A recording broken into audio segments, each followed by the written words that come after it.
Well, let's go for take 3, shall we?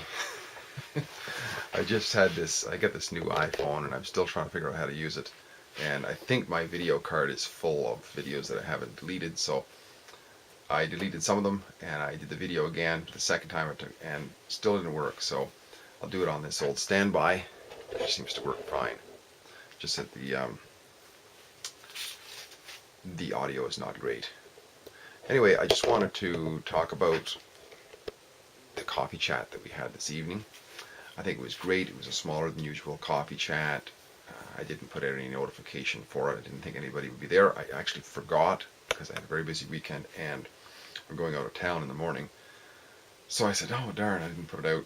Oh well, I'll go have supper and then come home, you know. And there was a total of 9 of us there, but it was great. There was the core people there and we had a great discussion. The topic was on ego, and we talked about, first of all, the definition of ego. Ego in the general sense being a person's sense of self-esteem and self-importance. The psychoanalysis definition for it, which is the part of the mind that mediates between the conscious and the unconscious, and which is responsible for reality testing and a sense of personal identity. And there was reference to the id and the superego, the id being the part of the mind which is innate to instinct and impulse and primary processes. So primary processes, our heart is beating, our breath is going without our consciousness at times, and we are, and our instincts and our impulses, right? And the superego being the part of the mind that acts as a self-critical conscience, reflecting social standards learned from parents and teachers. Well, this is more along the lines of our person as we know it, right? Us in our conscious everyday being and how we function within our norms and so on. So that was that, and then we had a round of discussion, or introductions, or rather introductory comments on it, and then we broke into discussion, and this discussion went on till about 11 o'clock at night, from 7, so close to a 3 or 4 hour discussion in various different locations. And I'm not going to cover it all, just to touch bases on it, just to give you an idea of how this works, right? So there was talk of personal belief systems and programming and feelings of competence and the egotistical nature of humanity and elevated self-importance and so on, and how the ego can interpret itself and observe itself. There's talk of the superficial self, and that being not what we are. How the ego acts as an ID tag for this playing field of life. And when it comes to mastering ourselves, it's good to know who's in charge. There was talk of different forms of ego, or the development of ego. Talk of the child ego, the adolescent ego, and the adult ego. And how the child, for example, is incorporating things into its life as part of its ego.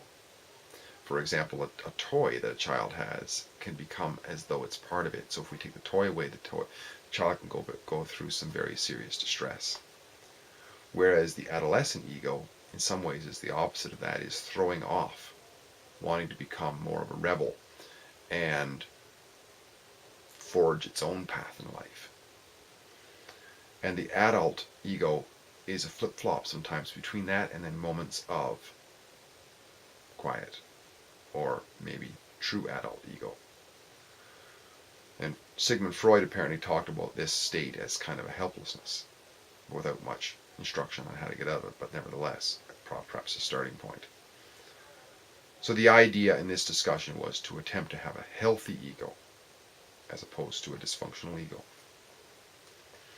There was talk of positive and negative ego, and the middle ground, or woo ego, and to let go certain ones. There was also talk of the ego as a useful tool. I thought that was great as well. And the ego as a servant.